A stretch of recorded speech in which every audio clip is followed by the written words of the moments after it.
two moves that's going to massively improve the takeaway and the sequence of your backswing in no time. So today we're going to talk about the external rotation of the right forearm and also the upper rotation.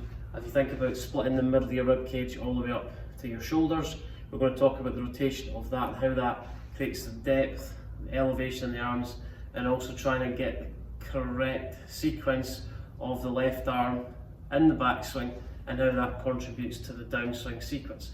So if you think about the external rotation of the right forearm, so if you have your forearm at a 45-degree angle, your right palm and right forearm square, we see a lot of golfers who swing the club back and they have no external rotation. When we have too much internal rotation, the right palm and the right forearm go down towards the ground too quickly. As we got the club back into the takeaway, that corresponds with the hands staying in the club head working out, and we get this big disconnection of the club face being really closed. Then as we get to the top of the backswing, we add the rotation in too late. Left arm gets quite low underneath the shoulder, so that would be extremely low if you struggle with the backswing. If you struggle generally hitting the golf ball first and moving your low point after the golf ball, this corresponds to what you need to work on. So as we swing the club back, right forearm and right palm go down towards the ground, causing that club face to get really closed.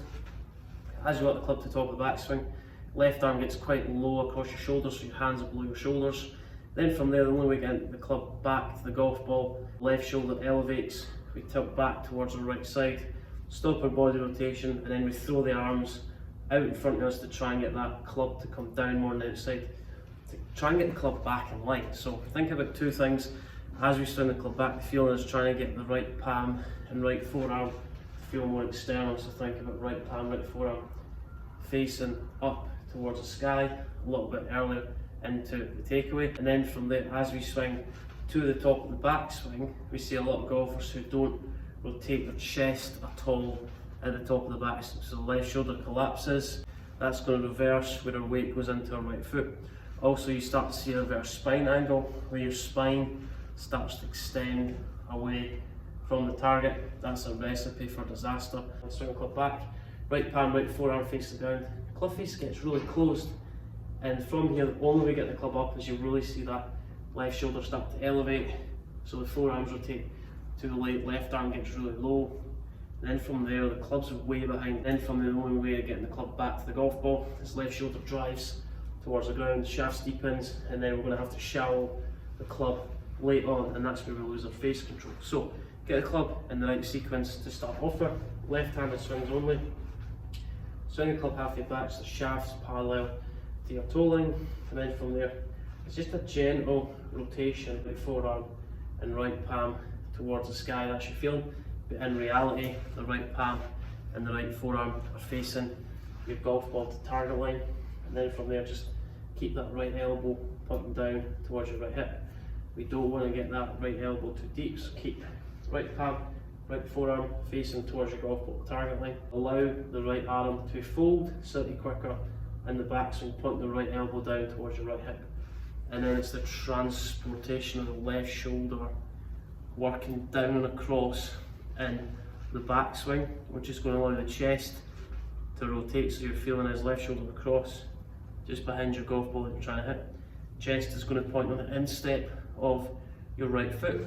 Left shoulder is going to feel down, right shoulder is going to feel up, chest is going to feel more down towards the ground, and that's going to add the elevation in the arm. So we don't want to roll the club too quickly, we don't want to reduce the forearm rotation in the backswing. We're just swing the club back, thinking about right forearm facing the sky in the early stages of the backswing. I feel like I'm applying a little bit of pressure with the heel pad in my right hand on my left thumb. I'm pushing the heel pad in my left hand down on the grip end of the club, so pushing that grip end of the club down, create a force between the heel pad in my left hand and also the grip end of the club. That's going to add the thumbs to the sky feeling, which is going to get the hands up more in the backswing, which is going to allow the left arm to work over your shoulders. The shoulder's going to stay down, but it's going to move down and across as the hands work up. So the down and across part of the left shoulder is going to allow the hands to elevate to the top of the backswing. It's going to allow the club head to work down the target line. You're feeling as you're going to gently shift your weight back into your left side. So you're going to swing to top. By the time you finish your backswing, you've already started to move your pressure into your left side. So we're moving more laterally into that left side. The feeling to achieve that is thinking about left shoulder over left foot. That's going to allow your left leg to feel really heavy, and then from there, that's going to develop the sensation of your right elbow working into the middle of your body. That's going to keep the bend in the right arm, it's going to keep extension in the right wrist, so right palm down towards the ground feeling. The left shoulder is going to work up and back throughout the impact position. If we can get the takeaway and the right sequencing to start off with, we don't have to make unnecessary compensations in the downswing to try and shallow the club or steepen the club late on in the downswing. So really get the club in the right space to start off with. We're going to swing the club back, left-handed swings only, get your right palm, right forearm, face it towards the target, place it in front of your left hand. Just going to really make some swings, keeping the connection of the right palm towards the target, really making some swings, trying to rotate the right forearm and right palm towards the sky. Your right hand on the club, right hand is more on top of left hand. We're going to get to the top of the backswing. Left shoulder is going to move down and across. Pressure is going to load on the instep of the right foot. Then as we come back into the impact position, we're not spinning the chest open too quickly. We're going to allow the left hip to work laterally towards the target. That slight shift to the left keeps the hips more closed, keeps the chest more closed. The left arm's going to work down the chest, and then the hands can just drop.